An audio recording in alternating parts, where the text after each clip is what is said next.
Now, let's drift off to sleep. Today, you'll be falling asleep during a thunderstorm inside of a cozy camper trailer next to a lake in the mountains.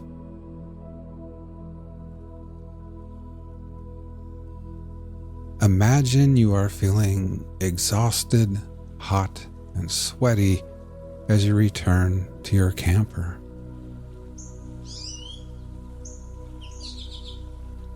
You've just conquered your long-held dream of hiking to the very summit of Moonrest Mountain. You've changed into your swimsuit and are now standing at the edge of the dock on weary, trembling legs, ready to celebrate your incredible achievement with a refreshing dive into the cool, crystal-clear waters of Silver Lake.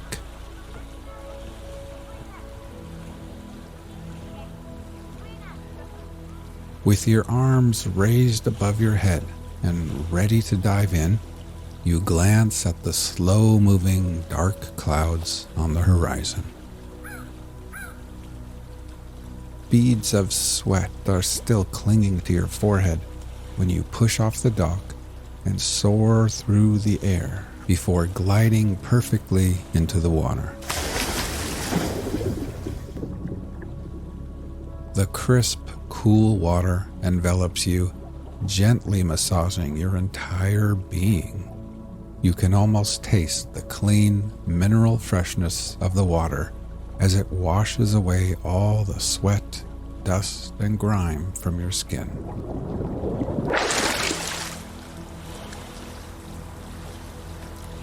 While breathing in deeply, you are met with the glorious sense of renewal. You feel utterly refreshed and rejuvenated.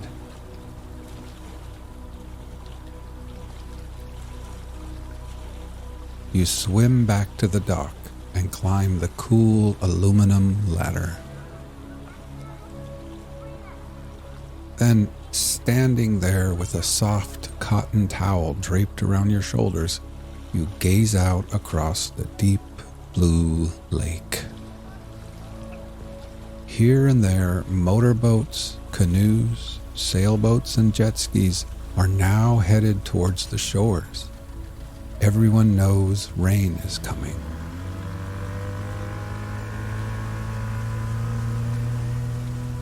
Kids wearing life vests and learning how to water ski are hoisted back into boats, and the small, colorful sails of dinghies flutter in the breeze as their little suntanned captains point them back towards land. Now, all toweled off and feeling a little bit chilled, you walk barefoot back to your camper ahead of the rain.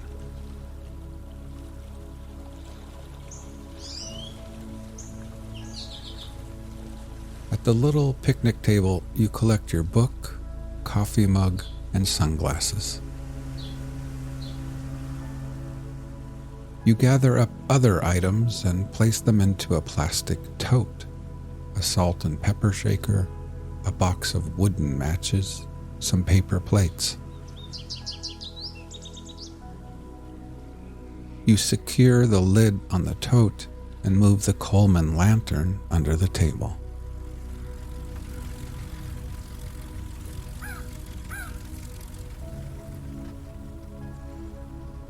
At the fire pit, you fold up your camping chair and tuck it below the protective cover of a tall ponderosa pine. Then you return to your camper, open the door, and step inside.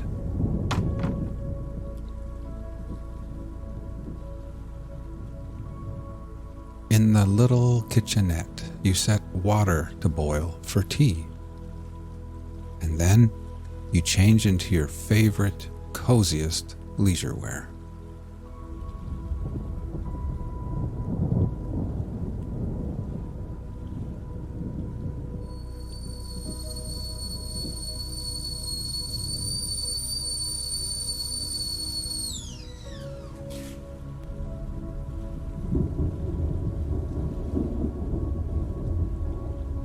while the hot tea steeps, you settle at the quaint table and gaze out the window, watching as boats reach the shore and families hurry off to their campers and tents and cabins.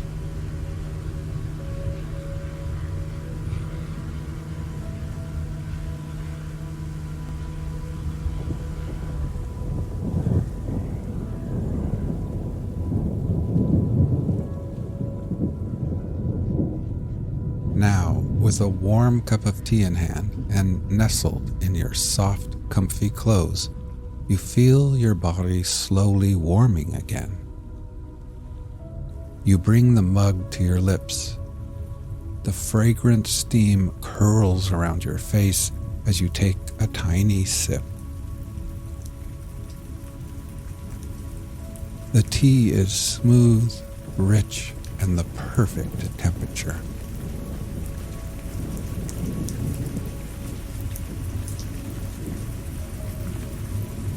You take a bigger sip, and the tea flows down to your core, melting away the chill from the lake.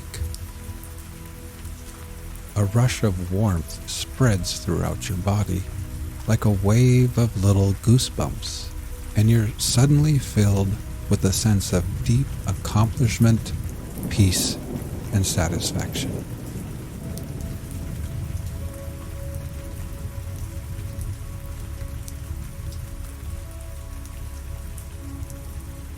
Now, as you sit here at Silver Lake, let's prepare for sleep. First, close your eyes and simply become aware of your breathing, feeling your chest gently rise and fall again.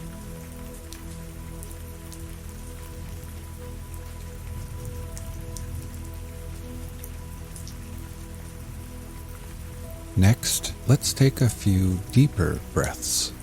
We will slowly fill our lungs with the cool, sweet scent of pine trees and that fresh mountain air.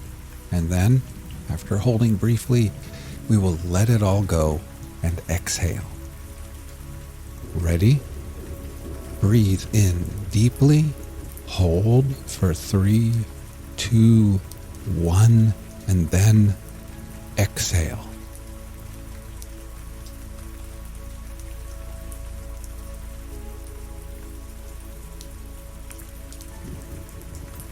One more time. Breathe in deeply, hold for 3, 2, 1, and exhale. And try thinking to yourself, as I am here at Silver Lake, I can feel gravity pulling me back towards Earth. With every exhale, I can feel the slow rotation of Earth and the Earth's steady movement around the sun. I can feel my tired feet, my ankles, my fatigued calves, my knees, and my legs becoming heavier and heavier and more relaxed.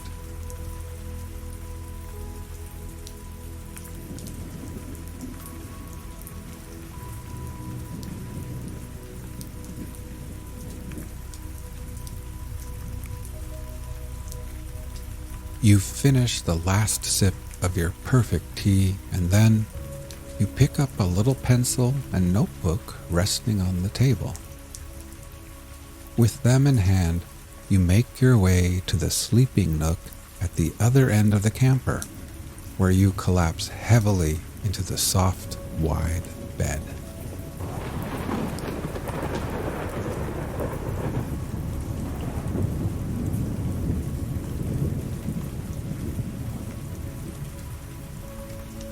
After the long, steep hike up Moonrest Mountain, the bed feels like a soft cloud beneath your tired body.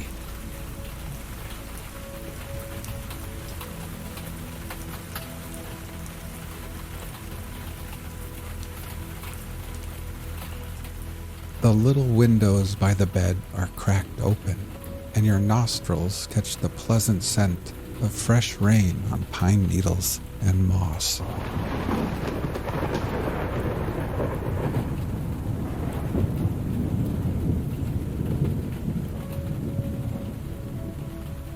You look at your notepad and observe your to-do list.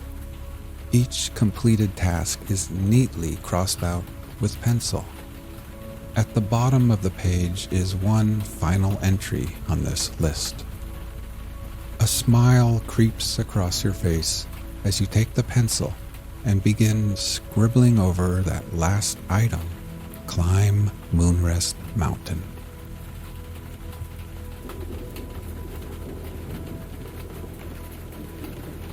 You set the notepad aside, thinking how perfect everything feels at this moment. You've completed everything you set out to do here. Tomorrow holds no obligations, and for now, everything is done, finished, and complete. You have earned this wonderful moment of absolute peace.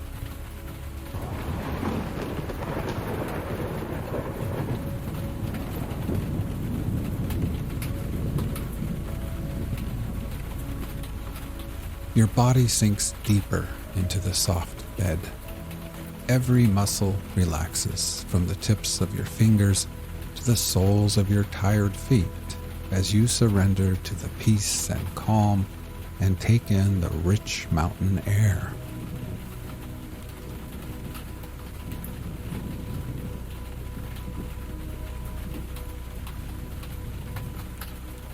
Let's take a few more deep breaths before drifting off to sleep. Ready?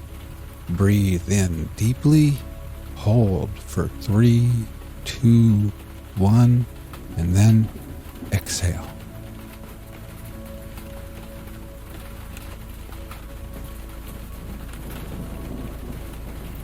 One more time. Breathe in deeply, hold for 3, 2, 1, and exhale.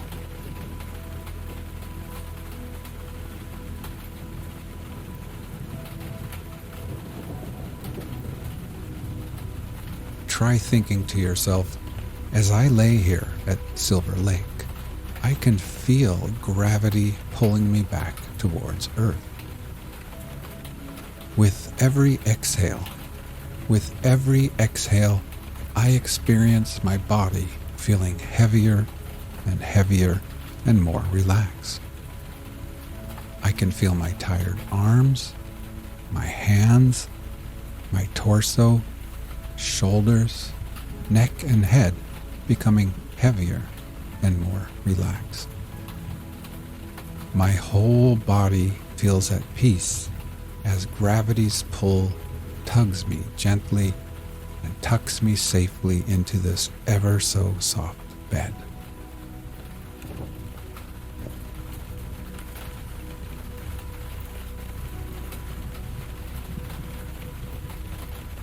Now, feeling oh so satisfied, safe, accomplished, rejuvenated, sleepy, and happy, you reach over to a little transistor radio, tune it to your favorite station, then lay back and close your eyes.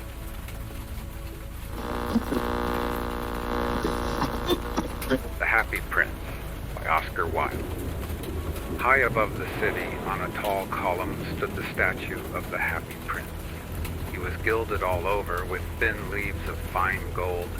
For eyes he had 2 bright sapphires, and a large red ruby glowed on his sword hilt. He was very much admired indeed. "He is as beautiful as a weathercock," remarked one of the town councilors who wished to gain a reputation for having artistic tastes. "Only not quite so useful," he added, fearing lest people should think him unpractical, which he really was not. "Why can't you be like the Happy Prince?" asked the sensible mother of her little boy, who was crying for the moon. "The Happy Prince never dreams of crying for anything." I am glad there is someone in the world who is quite happy, muttered a disappointed man as he gazed at the wonderful statue. He looks just like an angel, said the charity children as they came out of the cathedral in their bright scarlet cloaks and their clean white pinafores. How do you know, said the mathematical master. You have never seen one. Ah, but we have in our dreams, answered the children, and the mathematical master frowned and looked very severe, for he did not approve of children dreaming. One night there flew over the city a little swallow. His friends had gone away to Egypt 6 weeks before, but he had stayed behind, for he was in love with the most beautiful reed. He had met her early in the spring as he was flying down the river after a big yellow moth, and had been so attracted by her slender waist that he had stopped to talk to her. "Shall I love you?" said the swallow, who liked to come to the point at once, and the reed made him a low bow. So he flew round and round her, touching the water with his wings, and making silver ripples. This was his courtship, and it lasted all through the summer. "It is a ridiculous attachment," twittered the other swallows. "She has no money and far too many relations." And indeed the river was quite full of reeds. Then, when the autumn came, they all flew away. After they had gone, he felt lonely and began to tire of his lady love.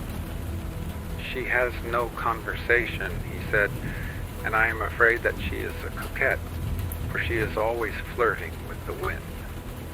And certainly, whenever the wind blew, the reed made the most graceful curtsies. "I admit that she is domestic," he continued, "but I love traveling, and my wife, consequently, should love traveling also." "Will you come away with me?" he said finally to her. But the reed shook her head. She was so attached to her home. "You have been trifling with me," he cried. "I am off to the pyramids. Goodbye." And he flew away. All day long he flew, and at night time he arrived at the city. "Where shall I put up?" he said. "I hope the town has made preparations." Then he saw the statue on the tall column. "I will put up there," he cried. "It is a fine position with plenty of fresh air." So he alighted just between the feet of the happy prince. "I have a golden bedroom," he said softly to himself as he looked round, and he prepared to go to sleep. But just as he was putting his head under his wing, a large drop of water fell on him. "What a curious thing," he cried. "There's not a single cloud in the sky. The stars are quite clear and bright, and yet it is raining. The climate in the north of Europe is really dreadful. The reed used to like the rain, but that was merely her selfishness." Then another drop fell. "What is the use of a statue if it cannot keep the rain off?" he said. "I must look for a good chimney pot." And he determined to fly away. But before he had opened his wings, a third drop fell, and he looked up and saw, what did he see? The eyes of the happy prince were filled with tears, and tears were running down his golden cheeks. His face was so beautiful in the moonlight that the little swallow was filled with pity. "Who are you?" he said. "I am the happy prince." "Why are you weeping then?" asked the swallow. "You have quite drenched me." "When I was alive and had a human heart," answered the statue, "I did not know what tears were, for I lived in the palace of Sans-Souci, where sorrow is not allowed to enter. In the daytime I played with my companions in the garden, and in the evening I led the dance in the great hall. Round the garden ran a very lofty wall, but I never cared to ask. What lay beyond it, everything about me was so beautiful. My courtiers called me the happy prince, and happy indeed I was, if pleasure be happiness. So I lived, and so I died. And now that I am dead, They have set me up here so high that I can see all the ugliness and all the misery of my city, and though my heart is made of lead, yet I cannot choose but weep. What? Is he not solid gold? Said the swallow to himself. He was too polite to make any personal remarks out loud. Far away, continued the statue in a low musical voice, far away in a little street there is a poor house. One of the windows is open, and through it I can see a woman seated at a table. Her face is thin and worn, and she has coarse red hands, all pricked by the needle, for she is a seamstress. She is embroidering passion flowers on a satin gown for the loveliest of the Queen's maids of honor to wear at the next court ball. In a bed in the corner of the room, her little boy is lying ill. He has a fever and is asking for oranges. His mother has nothing. To give him but river water, so he is crying. Swallow, swallow, little swallow, will you not bring her the ruby out of my sword hilt? My feet are fastened to this pedestal, and I cannot move. I am waited for in Egypt, said the swallow. My friends are flying up and down the Nile and talking to the large lotus flowers. Soon they will go to sleep in the tomb of the great king. The king is there himself in his painted coffin. He is wrapped in yellow linen and embalmed with spices. Round his neck is a chain of pale green jade, and his hands are like withered leaves. Swallow, swallow, little swallow, said the prince, will you not stay with me for one night and be my messenger? The boy is so thirsty, and the mother so sad. I don't think I like boys, answered the swallow. Last summer, when I was staying on the river, there were two rude boys, the miller's sons, who were always throwing stones at me. They never hit me, of course. We swallows fly far too well for that, and besides, I come of a family, famous for its agility, but still it was a mark of disrespect. But the happy prince looked so sad that the little swallow was sorry. It is very cold here, he said, but I will stay with you for one night and be your messenger. Thank you, little swallow, said the prince. So the swallow picked out the great ruby from the prince's sword and flew away with it in his beak over the roofs of the town. He passed by the cathedral tower where the white marble angels were sculptured. He passed by the palace and heard the sound of dancing. A beautiful girl came out on the balcony with her lover. How wonderful the stars are, he said to her, and how wonderful is the power of love. I hope my dress will be ready in time for the state ball, she answered. I have ordered passion flowers to be embroidered on it, but the seamstresses are so lazy. He passed over the river and saw the lanterns hanging to the masts of the ships. He passed over the ghetto and saw the old Jews bargaining with each other and weighing out money in copper scales. At last he came to the poorhouse and looked in. The boy was tossing feverishly on his bed, and the mother had fallen asleep. She was so tired. In he hopped and laid the great ruby on the table beside the woman's thimble. Then he flew gently round the bed, fanning the boy's forehead with his wings. How cool I feel, said the boy. I must be getting better. And he sank into a delicious slumber. Then the swallow flew back to the happy prince and told him what he had done. It is curious, he remarked, but I feel quite warm now, although it is so cold. That is because you have done a good action, said the prince, and the little swallow began to think, and then he fell asleep. Thinking always made him sleepy. When day broke, he flew down to the river and had a bath.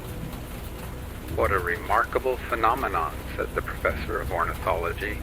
as he was passing over the bridge. A swallow in winter, and he wrote a long letter about it to the local newspaper. Everyone quoted it. It was full of so many words that they could not understand. "Tonight I go to Egypt," said the swallow, and he was in high spirits at the prospect. He visited all the public monuments and sat a long time on top of the church steeple. Wherever he went, the sparrows chirruped and said to each other, "What a distinguished stranger." So he enjoyed himself very much. When the moon rose, he flew back to the happy prince. "Have you any commissions for Egypt?" he cried. "I am just starting." "Swallow, swallow, little swallow," said the prince. "Will you not stay with me one night longer?" "I am waited for in Egypt," answered the swallow. "Tomorrow my friends will fly up to the second cataract. The river horse couches there among the bulrushes, and on a great granite throne sits the god Memnon.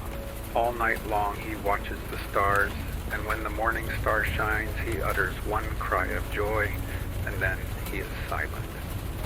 At noon, the yellow lions come down to the water's edge to drink. They have eyes like green beryls, and their roar is louder than the roar of the cataract." "Swallow, swallow, little swallow," said the prince. "Far away across the city, I see a young man in a garret. He is leaning over a desk covered with papers, and in a tumbler by his side there is a bunch of withered violets. His hair is brown and crisp, and his lips are red as a pomegranate, and he has large and dreamy eyes.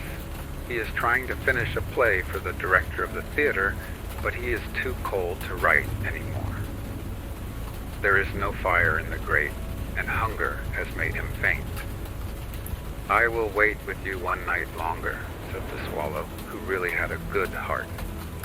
"Shall I take him another ruby?" "Alas, I have no ruby now," said the prince. "My eyes are all that I have left.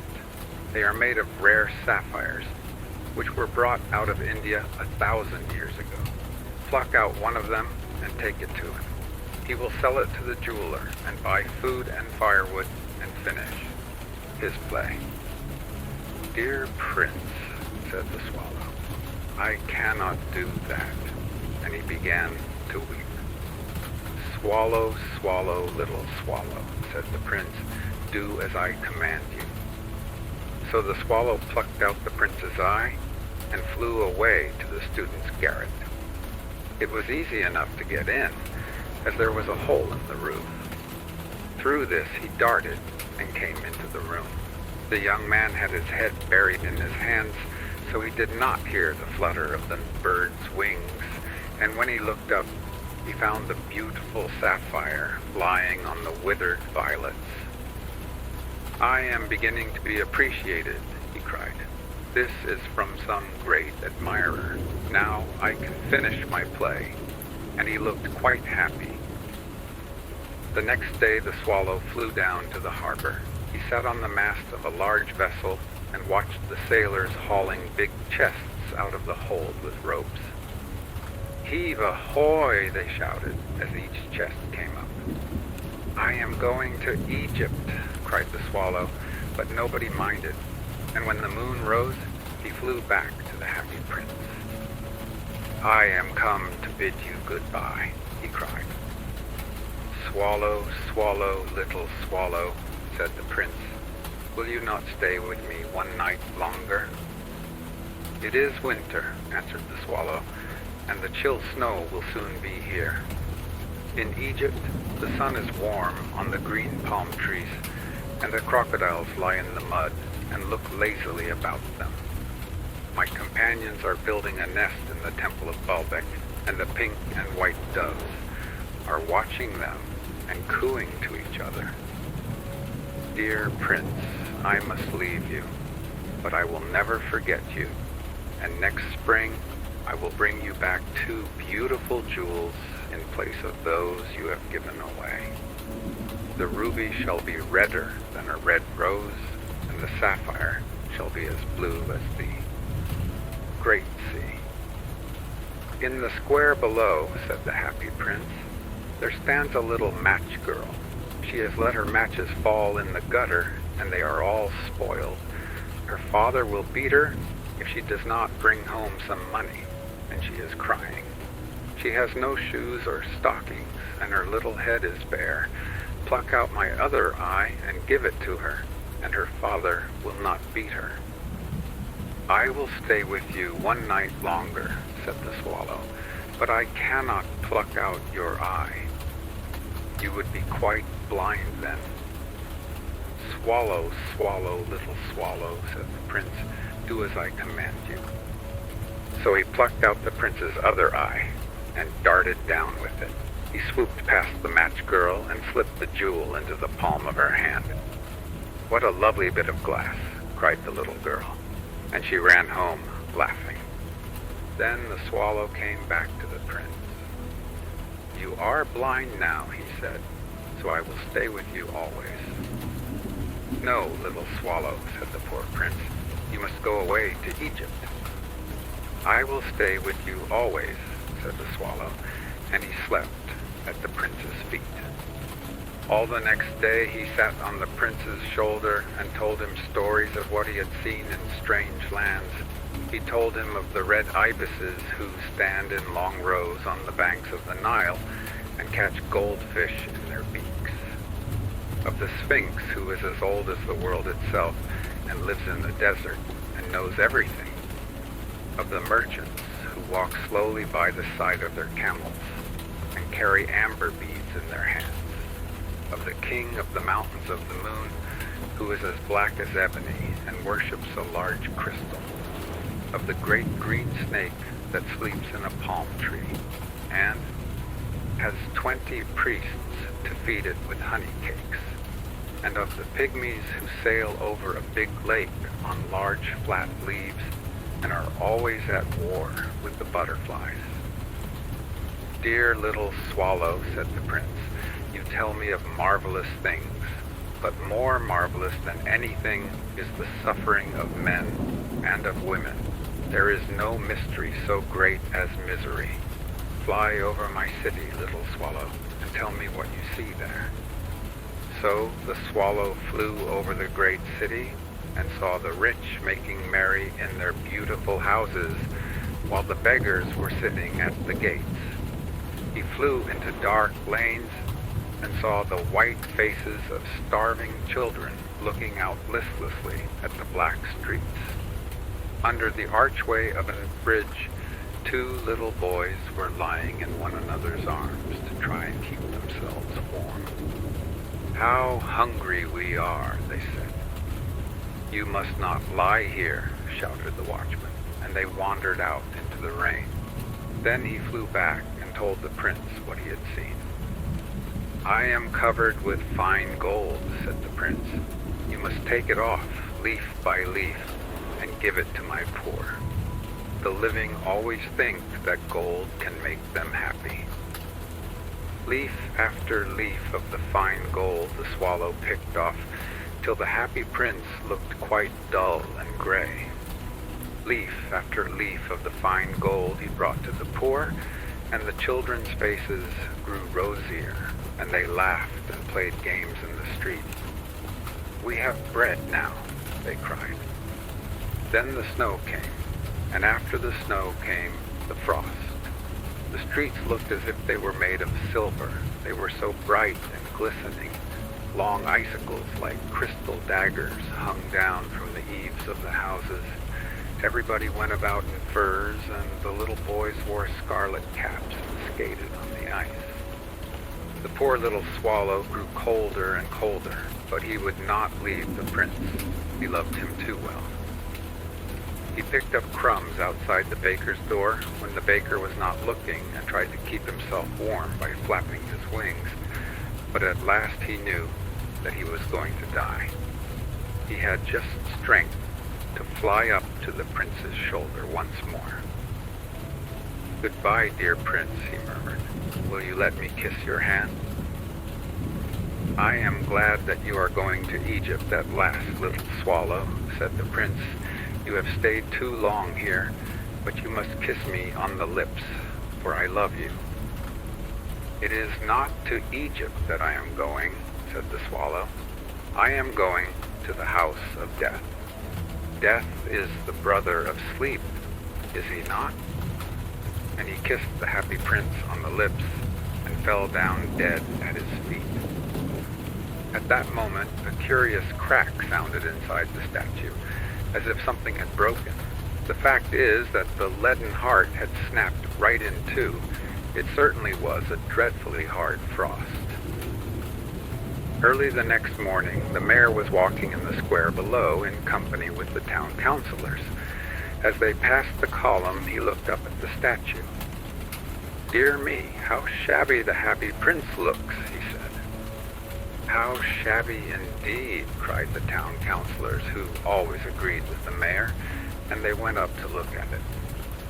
"The ruby has fallen out of his sword, his eyes are gone, and he is golden no longer," said the mayor. "In fact, he is little better than a beggar."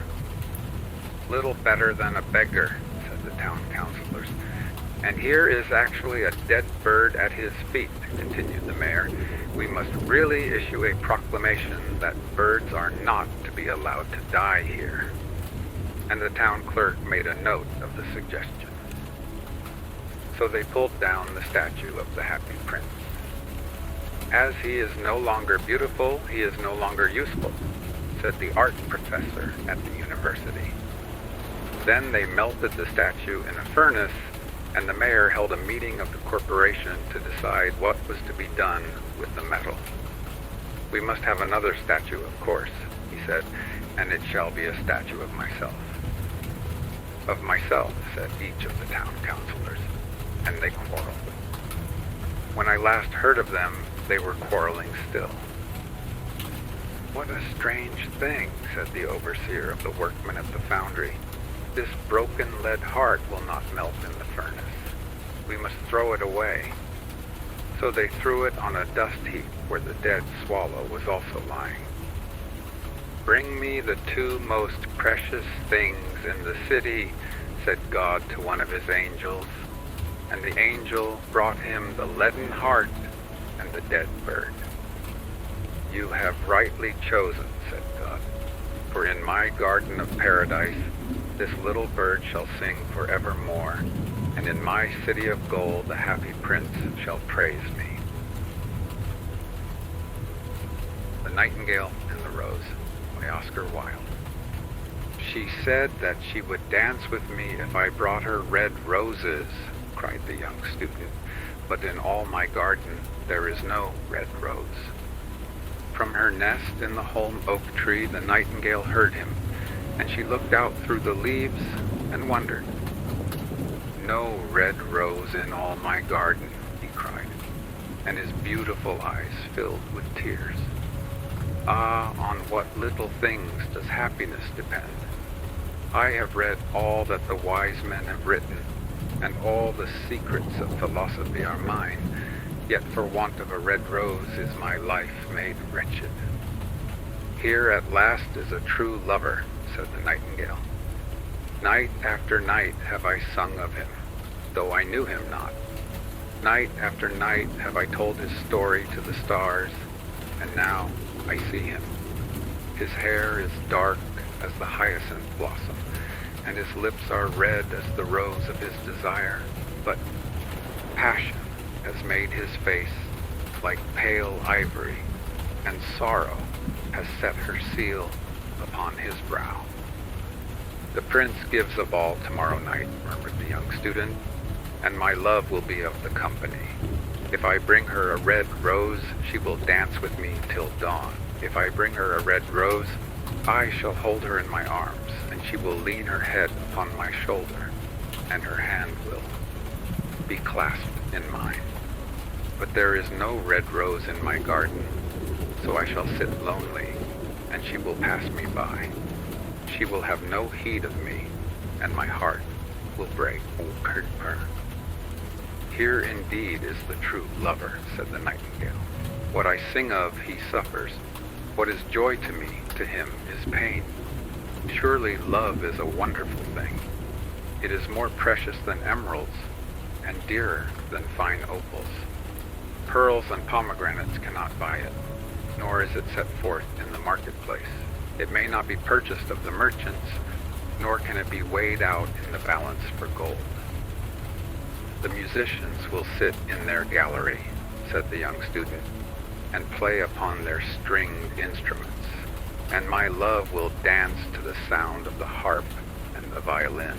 She will dance so lightly that her feet will not touch the floor, and the courtiers in their gay dresses will throng round her. But with me she will not dance, for I have no red rose to give her. And he flung himself down on the grass and buried his face in his hands and wept. Why is he weeping? Asked a little green lizard as he ran past him with his tail in the air. Why indeed, said a butterfly who was fluttering about after a sunbeam.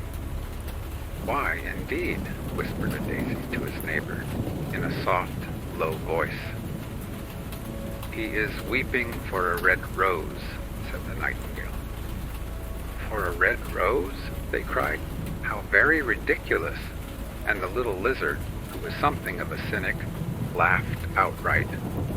But the nightingale understood the secret of the student's sorrow, and she sat silent in the oak tree and thought about the mystery of love. Suddenly she spread her brown wings for flight and soared into the air.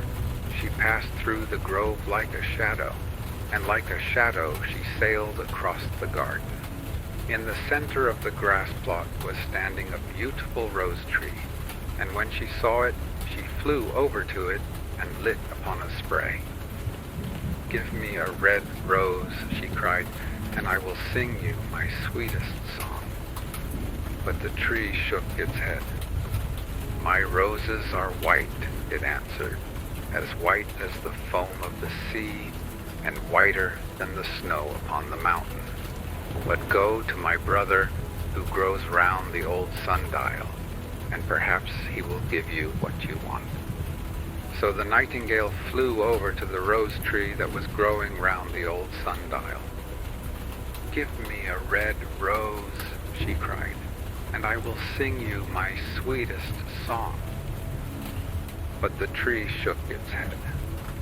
My roses are yellow, it answered, as yellow as the hair of the mermaiden who sits upon an amber throne, and yellower than the daffodil that blooms in the meadow before the mower comes with his scythe.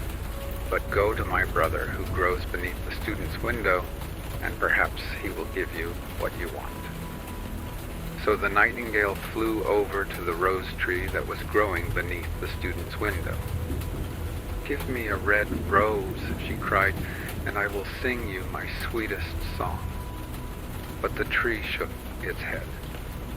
My roses are red, it answered, as red as the feet of the dove, and redder than the great fans of coral that wave and wave in the ocean cavern. But the winter has chilled my veins, and the frost has nipped my buds, and the storm has broken my branches, and I shall have no roses at all this year. One red rose is all I want, cried the nightingale. Only one red rose. Is there no way by which I can get it? There is a way, answered the tree, but it is so terrible that I dare not tell it to you. Tell it to me, said the nightingale. I am not afraid. If you want a red rose, said the tree, you must build it out of music by moonlight and stain it with your own heart's blood. You must sing to me with your breast against the thorn. All night long you must sing to me, and the thorn must pierce your heart, and your lifeblood must flow into my veins and become mine. Death is a great price to pay for a red rose, cried the nightingale, and life is very dear to all. It is pleasant to sit in the green wood and to watch the sun in his chariot of gold and the moon in her chariot of pearl. Sweet is the scent of the hawthorn, and sweet are the bluebells that hide in the valley, and the heather that blows on the hill. Yet love is better than life, and what is the heart of a bird compared to the heart of a man? So she spread her brown wings for flight and soared into the air. She swept over the garden like a shadow, and like a shadow she sailed through the grove. The young student was still lying on the grass where she had left him, and the tears were not yet dry in his beautiful eyes. "Be happy," cried the nightingale. "Be happy. You shall have your red rose. I will build it out of music by moonlight and stain it with my own heart's blood. All that I ask of you in return is that you will be a true lover, for love is wiser than philosophy, though she is wise, and mightier than power, though he is mighty. Flame-colored are his wings, and colored like flame is his body. His lips are sweet as honey, and his breath is like frankincense." The student looked up from the grass and listened, but he could not understand what the nightingale was saying to him, for he only knew the things that are written down in books. But the oak tree understood and felt sad, for he was very fond of the little nightingale who had built her nest in his branches. "Sing me one last song," he whispered. "I shall feel very lonely when you are gone." So the nightingale sang to the oak tree, and her voice was like water bubbling from a silver jar. When she had finished her song, the student got up and pulled a notebook and a lead pencil out of his pocket. "She has form," he said to himself as he walked away through the grove. "That cannot be denied to her. But has she got feeling? I am afraid not. In fact, she is like most artists. She is all style without any sincerity. She would not sacrifice herself for others. She thinks merely of music, and everybody knows that the arts are selfish. Still, it must be admitted that she has some beautiful notes in her voice. What a pity it is that they do not mean anything or do any practical good." And he went into his room and lay down on his little pallet bed and began to think of his love, and after a time he fell asleep. And when the moon shone in the heavens, the nightingale flew to the rose tree and set her breast against the thorn. All night long she sang with her breast against the thorn, and the cold crystal moon leaned down and listened. All night long she sang, and the thorn went deeper and deeper into her breast, and her lifeblood ebbed away from her. She sang first of the birth of love in the heart of a boy and a girl, and on the topmost spray of the rose tree there blossomed a marvelous rose, petal following petal, as song followed song.